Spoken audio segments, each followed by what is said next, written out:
So welcome. We have got Megan here, and she's going to tell us a little bit about her courageous story and everything that happened. We discussed a little bit beforehand before we started, and she's shaking. So big round of applause in everyone's vehicles or whatever you are listening to this for Megan. She's going to rock it. So Megan, what is your story? What is your transformational story? Okay, so my story is kind of, it's twofold. So it's got, it's a story about, I'm an abuse victim, and then I also, it kind of grows into being a chronic illness sufferer. Okay. And so, one in the growing same. up, growing up, I lived with a very abusive, I lived part-time. So, the system was involved, and the system decided that it was safe enough and reasonable for me to live with my dad part-time. So I think before I was like 3 or something, it was like we did just shorter visits, but they were unsupervised. And then after that, they increased, and so it was like every other weekend and half of every holiday. And so it was like two weeks at a time over summer, to a total of like, so it'd be 2 weeks there, 2 weeks at my mom's, 2 weeks there, and then 2 weeks at my mom's, and then back to school. And then every other weekend, and then same at Christmas kind of thing, it was split up. And so, we would go there, and basically he was just not, it wasn't the safe situation that the system really deemed it to be. Yeah. And so while there, we witnessed a whole lot of stuff that really no kids should witness. We had a lot more freedoms than kids really should have. And we, I guess I don't remember a lot of like, if there was a lot of like reasonable or great times or anything like that. But the times that I do remember that were decent, they were really more just good times so that we would stay, and so that we wouldn't like, so if we went to my grandma's and she would make me crepes, which I liked crepes, you know, I really feel like that was just a manipulation to make sure that we would keep going there, you know, because we did get a few things that were decent, or that, you know, we liked, or that was okay, that wasn't just absolutely horrific. And so there was a form of gifting and you know, to cultivate some form of relationship. Exactly. And so as I kind of grew a little bit more, like my brain started like, and I'm not sure if it was like my brain that started it, or if it was like people that were like, no, you just dreamt that up. Like, that's not real. But then I ended up starting to have like really horrific like nightmares, and they turned into like where they'd play even if I was awake. And like, I would just see these images of like just really awful things. And I learned later in life that they were actually things that had happened, that I'd witnessed, that I'd seen, that had been paraded in front of me. And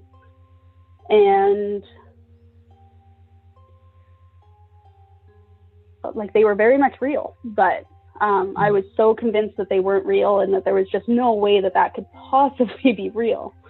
And so they went on as nightmares for a very, very, very long time. And daymares, and until I was maybe 2 years ago. And so we ended up, I'm now medicated for it. And that all started like a while before, like 2 years ago, but it was like about 2 years ago is when we finally, I think, kind of got it all to stop. And so, yeah. Anyway, sorry. So back to kind of,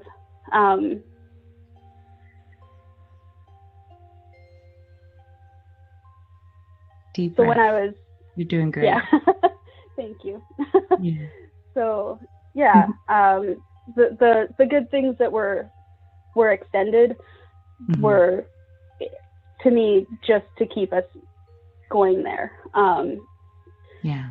And so I feel like at those ages, like when I was younger, I could really kind of see through them. And so I didn't ever feel indebted to them. And so when I got to be like 9, 10, I was in ringette, and on the weekends that I was with my dad, he really just didn't want me to go. And I remember one time, he like wrapped me in a blanket, and like had me on the couch and was trying to convince me that I was sick. And I remember him taking the thermometer, and he like checked my temperature, and he took it over to the sink, and I'm very certain he ran like hot water over it to convince me I was sick. And I was like, I'm not sick. I feel fine. Like, I would like to go to ringette. I do believe I got to go to ringette that weekend. I'm sure I missed other weekends of ringette because of stuff like this. But I remember it so clearly, him going to the sink, running it underwater, and coming back and being like, look, you have a temperature. Like, and like just stuff like that was just like, I know I'm not sick, but like, I'd like to go to ringette now, like, but just to keep you there. And it's not like he wanted you there. It's not like he cared that you were there. He just cared that you weren't elsewhere. Right. And sounds like a sense of control that he tried to invoke on both of you. Very much so. And there was, so the last time that the last time that I went there for like an overnight, it was over Easter. It was just me. And I got there. And so I guess before I got there, my dad had called me up, and he was like, no, you are coming. And I was like, I'm not going. I don't want to go. Like, I don't want to go there alone. I don't want to go, period. Like, I just don't want to go. Let me have this weekend. I don't want to go. And he would not. He was like, I'm going to come. I'm going to drag you out of your mom's house. You're coming. And I was like, no, like, I don't want to do this. Like, no. And so finally we got to I'm going to drag you out of the house anyway, and you're coming with me anyway. And I was like, okay, I will go. I'll just go, like, whatever. So I went, and my grandma picks me up. She drops me off at my dad's, and I walk in the door, and I wasn't happy to be there. I wasn't excited to be there. He was busy over at the table smoking or something with his friends. And I didn't immediately run over to him and give him a hug and say, oh, hey, Daddy, I'm so happy to see you. I'm so happy to be here. And so he came over, and he gave me what for. And he was like, if I had done this to my dad, like, he would have beat me with his belt and blah, blah, blah. And like, just freaked out. And so my grandma took me to her house. This was kind of her thing. She would take me, and she'd be like, oh, you know, your daddy, he's just, blah, blah, blah. Like, no, he's an angry person who's like very abusive, and you're enabling him. Right. But so she takes me to her house. She probably made me crepes because that was kind of her routine. And eventually she took me back to his house, and it was a week of absolute atrocities. Like, it was horrendous. And I remember the phone being unplugged from the wall, and I remember his girlfriend being over, and there was a lot of unpleasantness with that.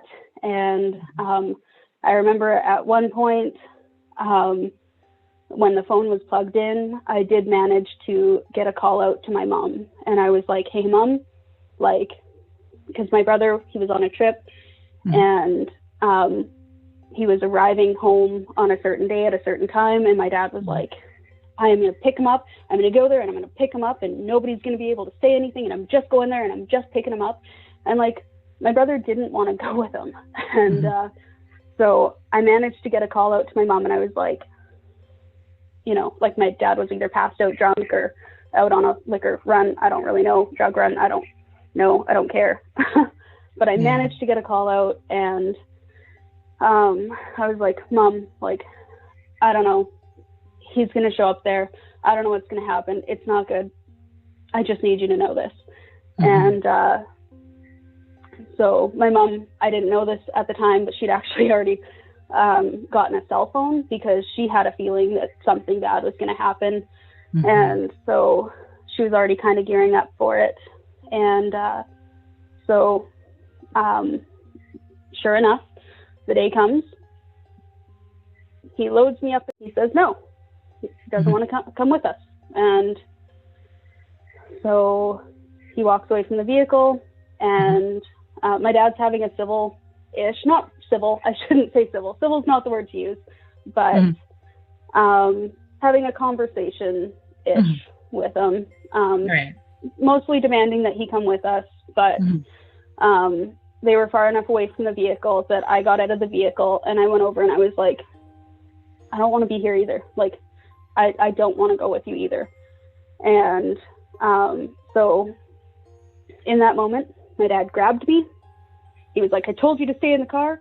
And he grabbed me and he dragged me across the parking lot. And my mom had already called 911, I believe, at this point. Or right in that moment, she called 911. And he starts trying to shove me in the car.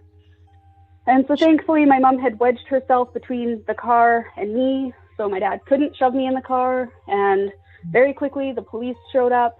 And so my dad stopped when the police officer showed up, or maybe kept trying for a while and then stopped. And the police officer was like, okay, look, she doesn't want to go with you. I can't make her go with you. Like, you know, you're going to have to figure this out another way. And so he gets my grandma on the phone, and she's on the phone with me, and she's like, well, what has your daddy ever done to you? In the moment, I couldn't think of anything he'd ever done to me. Yeah. Not like he just dragged me across a parking lot and tried to shove me in a car or anything like that, or threatened to beat me with a belt 3 days prior to this or anything like that. And she was a witness to it or anything. But like, what had he ever done to me? And so I should just get in the car and go with him. Right. And so, like, you know, so in that moment, the police officer was like, she doesn't have to stay on the phone. And so my mom grabbed the phone, hung it up, and, or said, say bye. So I said bye, hung it up, or took it, hung it up. And with the officer there, it was settled, and I went home with my mom. And that was the last time that I spent overnights until I was an adult with any family, I believe, from that side of my family. And I could be mistaken, but I'm pretty confident in that. And so fast forward a couple years, my little brother shares a birthday with Father's Day, or at least at one point did. I don't know if, I think Father's Day kind of switches around a bit. It's like whatever weekend, and sometimes, I guess, my brother's birthday sometimes falls on it. Okay. Anyways, so I took too long to call my dad on Father's Day when I was like 16 or something. And he decided he was going to like just absolutely let me have it.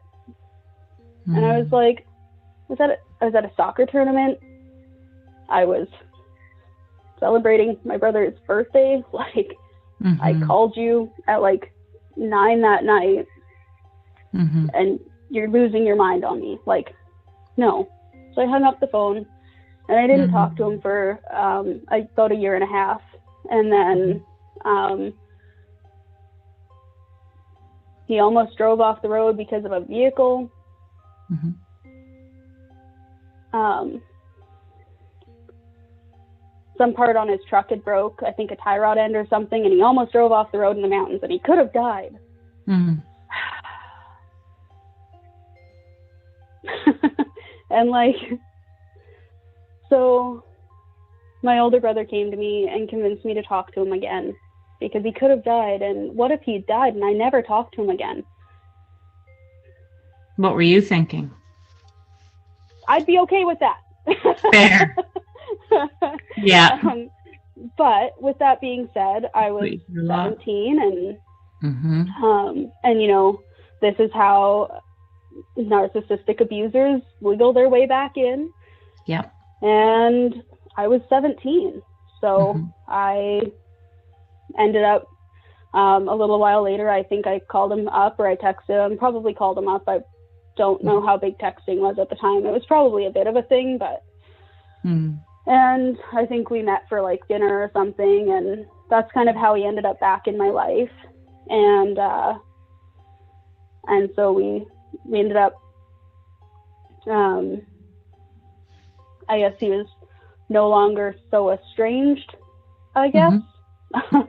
And so I went back for like Christmases, and I'd go for Easters, and I would go for like people's birthdays.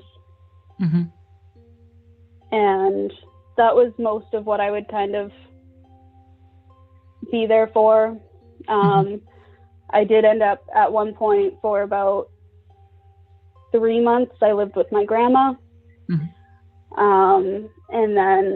And I do really appreciate the time that I had with my grandma. She's passed now.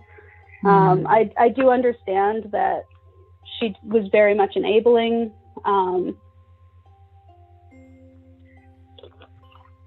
And I don't appreciate that so much, but at the same time, you know, she's my family, and I'm thankful that I had that time with her.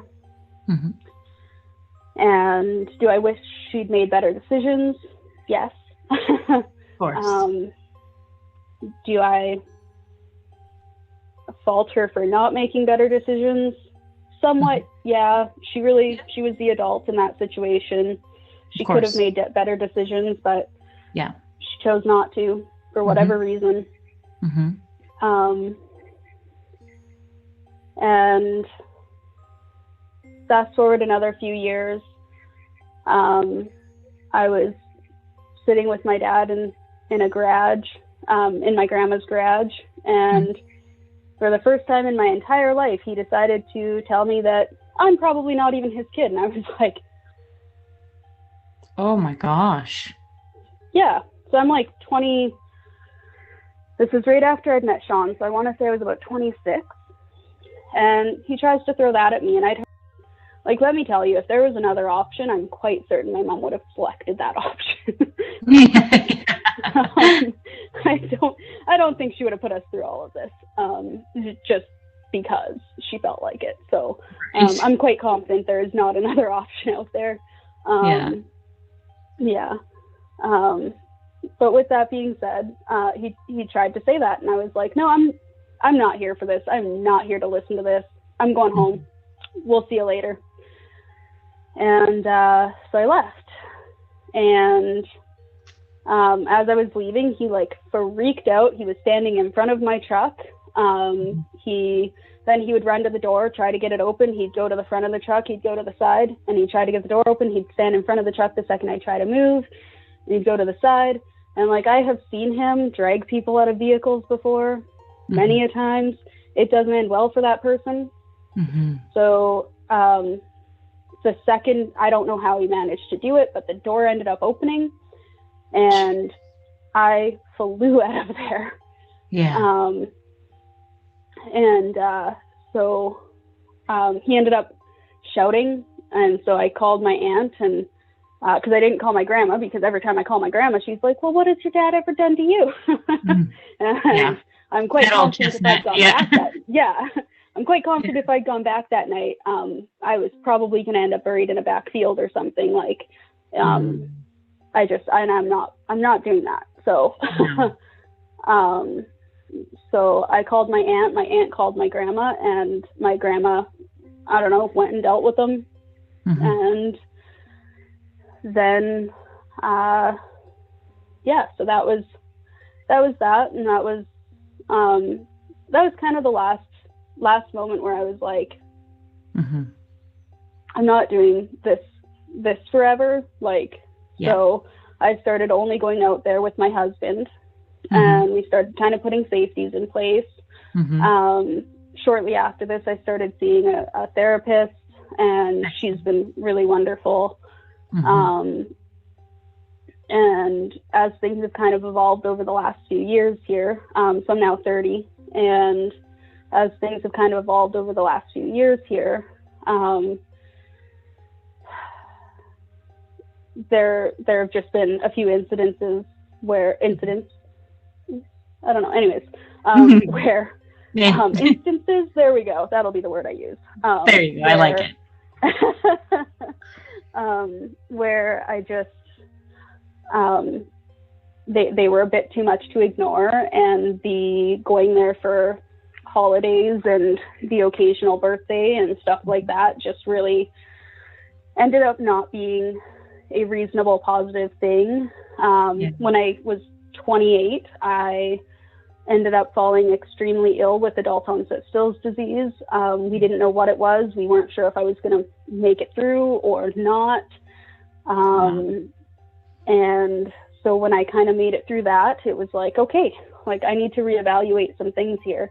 And I tried to stay, in their lives, doing the Christmas and holidays and stuff like that. And it just wasn't possible. Yeah. Because every time I would try to do that, my dad would ask for more. Mm-hmm. And so he tried to ask if I could call to see if I could find, like he asked for help with kenneling his dog. Mm-hmm. And so we can't take another dog. We have 2 dogs, and his dog's much bigger than our dog and not as trained as our dogs, and not really city trained. And so, and we, like, our yard's well fenced, but not perfectly fenced. Like, and so heaven forbid this dog that doesn't live in a city got loose in a city. Like, right. It's not fair to anybody to ask this. And so, I looked into kennels for him, and I got the information for the kennels. Well, the dog wasn't vaccinated. So then I got the information on appointments from vets, and I was like, hey, these are the information for vaccination appointments for vets. Well, that wasn't good enough. Then he wanted me to book the dog in, and I was like, well, I don't know your schedule, and there's like 5 minutes to closing for this vet. And like, he wants me to be the go-between for booking the appointment. And I'm like, no, I've gotten you all of the information.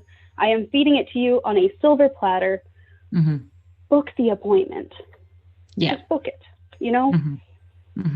And it ended up turning into a thing where he was freaking out at me, calling me names, swearing at me. And he was like, well, I'm sick. Like, he's diabetic, like through drinking and stuff like that. He's acquired diabetes and stuff, which I sympathize with. I really do. At the same time, I have my own health issues, and I can't be doing everybody's running around. I had just taken a leave of absence from work because I couldn't do my day-to-day duties at work. I couldn't function properly to do that, and I couldn't function properly at home. I still struggle, like, greatly. And so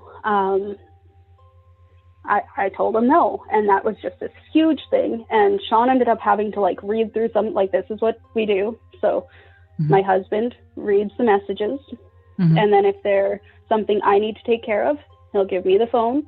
And if there's something I don't ever need to read because they're that horrendous, my husband just deletes them. He'll read them, and he just deletes them because I don't need to see them. Wow. So I'm very thankful for my husband. And we do that less now because I don't talk to him much now. In that moment, we realized, so we spoke with my counselor, and we realized, and we came to the conclusion that we could not continue on with that. And we went down to inviting them for dinner. And so we would go to, we have this restaurant in town called Castle, and they're really quick. You get there, they take your order, they give you your food. Like, they bring out your drink, they take your order, they bring out your appetizers, they bring out your food, then they give you your bill. And there's very little time for talking because you're always eating or drinking. Yeah. So good. Yeah. And so it's like the perfect place to like, to go and be able to have kind of a reasonable, safe meal and then just go home. And so we started with that. And then my dad was like, well, I don't feel comfortable there. Just come out to come out to my place and we'll have a meal here. I'll barbecue for you. And I'm like, okay, if you don't feel comfortable with Castle, that's okay. How about coffee? We'll do coffee. Yeah. It's been almost 2 years of just offering coffee, asking for coffee. And he has not once taken me up on the offer to go for coffee. Wow. Yeah.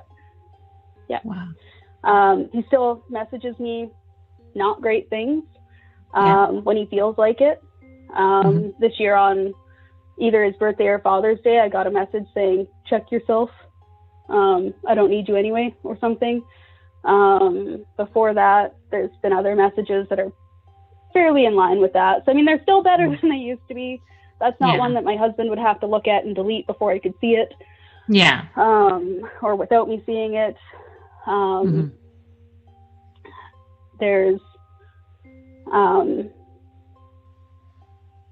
he like showed up at my house on my birthday and dropped money in my mailbox, and we ran it back out to him because we were like, no, this is not coffee, which we won't be doing that anymore.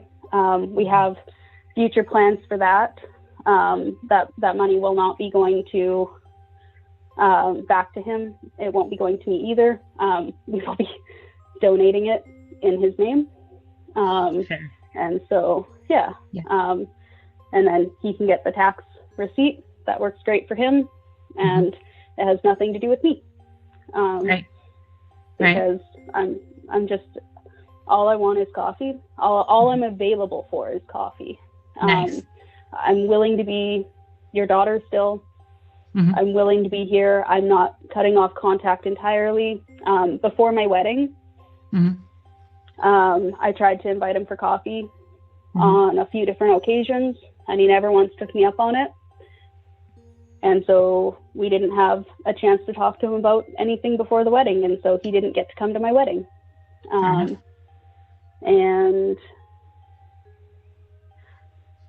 that was almost a tough one. But at the same time, if you're choosing to not be in my life outside of the big events, in as little a way as coffee, why do you get to be there in my life for the big events like my wedding? Right. So. Wow. Yeah. So Megan, what I'm hearing, and correct me if I'm wrong, is that the sort of transformation that you have gained from this horrific process is you have truly learned to stand in your own power. Am I correct in that? I really have. And the other thing that I've really taken from it is, and this is the part that I kind of had to add in notes for, is I really try to remember when I'm forming relationships with people that this is a part of who I am. This whole, I mean, this is a huge part of who I am. It's been, 30 years of my life. So it's a huge part of who I am. And it's never going to change that this is part of who I am. But what I can change is the choices that I make coming out of this. And so how I go forward, I choose to do the right things every day. Maybe not every time, maybe not every single time. I still make a lot of not great choices, but I'm not perfect. But I try to make the right choices.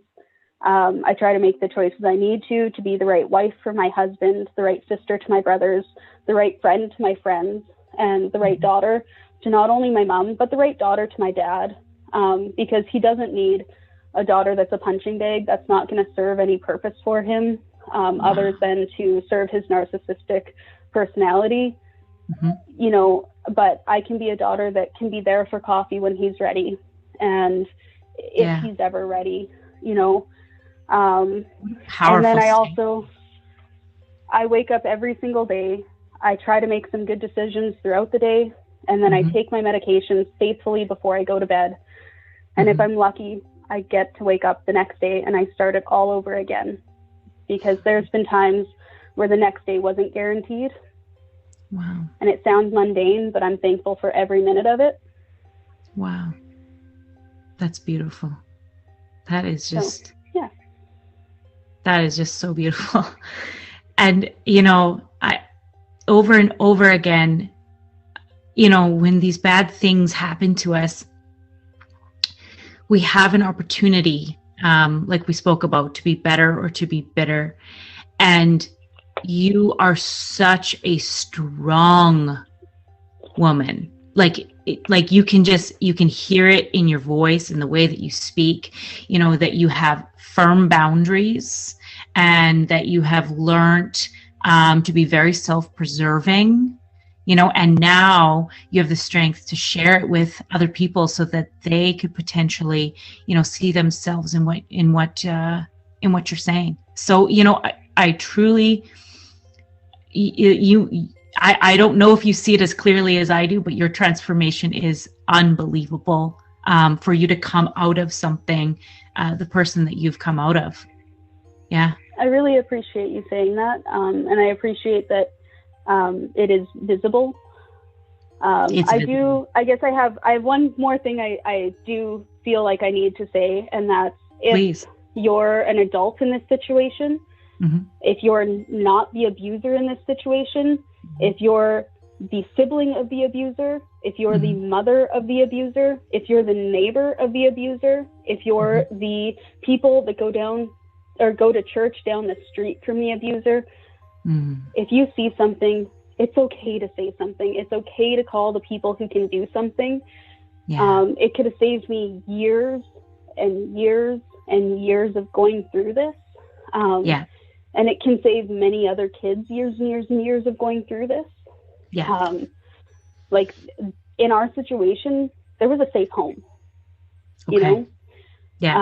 We had a safe home, and the system deemed this other home safe enough, and it wasn't. Right. And so we were stuck going there.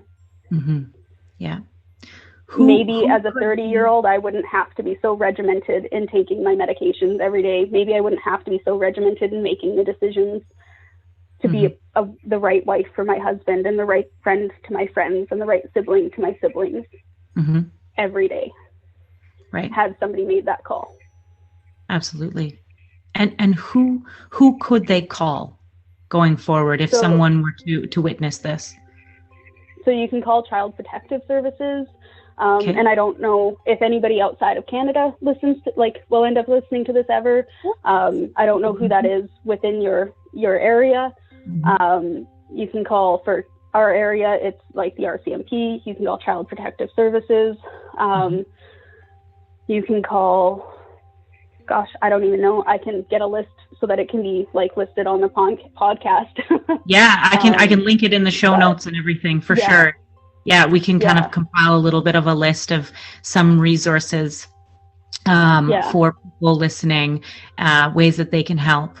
Now, if it's appropriate and okay, what advice, I can see the advice that you're offering others, and I'm so grateful for it. What advice might you offer the victim going forward? So, just make the decisions you need to make to get through it. And, you know, when you're in the situation, I know for me, like growing up, I didn't know a whole lot of different. And so it didn't, I couldn't have, looking back, I could be like, well, you know, I really should have told somebody else, but like people knew, so I couldn't have made a different decision in regards to that. Gotcha. You know, CPS was involved. They still had us going there. I couldn't have made a different decision in regards to that. Mm-hmm. But just understand that it's not something that even has anything to do with you. It's to do with your abuser. These are decisions that they are making. Mm-hmm. And, you know, when you get through it, mm-hmm. and you will, mm-hmm. Beautiful. You know, it might not feel like it gets better. It does get better. Mm. And just every single day, wake up and make the choices you need to make to be the person you want to be. Gorgeous. Yeah. That makes a lot of sense, Megan. Yeah. Yeah, absolutely. You know, making that choice to know that, you know, this is not a reflection of you. It is a reflection of them. You know, I think that's so key, you know, and like you said, knowing that it will get better, you know, another podcast for another day, but I too have some abuse stories, and, you know, I would say a lot of what you are saying is very much a reflection for myself. You know, that the bad thing had nothing to do with me, and, you know, the person who I am now, I create safety for others because of how I did when I didn't feel safe, right? You know, and that's something that you now do. So, and that segues nicely to how people can connect with you, because I know that you're wanting to create some awareness around this and help people, just, you know, doing that beautiful thing that we're talking about. So we talked a little bit about how they might be able to find you. So I've got YouTube and Instagram. So where can people find you and connect with you to follow along with your journey? So on Instagram, I'm Stills Maggie Mick. So Stills STILLS, Maggie MAGGIE, Mick MC on Instagram, and then on YouTube, I'm Stills STILL''S with a space between Maggie and Mick. And you can find me both places. I put out content typically every Saturday. If I'm feeling well enough, occasionally I miss a Saturday, but it's not too often. Usually I have at least a little bit of something for on every Saturday. My Instagram, I'm less consistent, but usually I've got kind of something up there. But yeah, I was trying to post every time I had a video on Instagram, but you know, distance makes the heart grow fonder, so sometimes I don't. Fair enough. I understand. Yeah. There's too many social media platforms out there.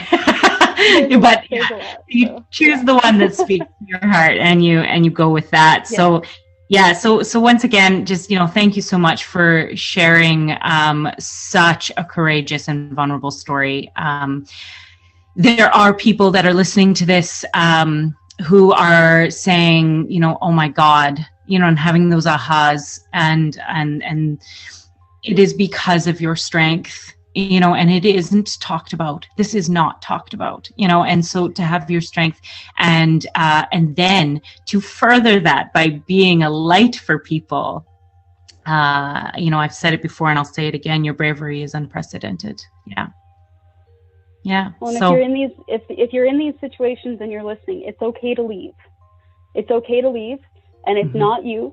And these people don't change. They don't. I have 30 years of experience. Many people have tried to change this person. They don't change. They remain a constant. The only thing that can change is you and your decisions and who you choose to be.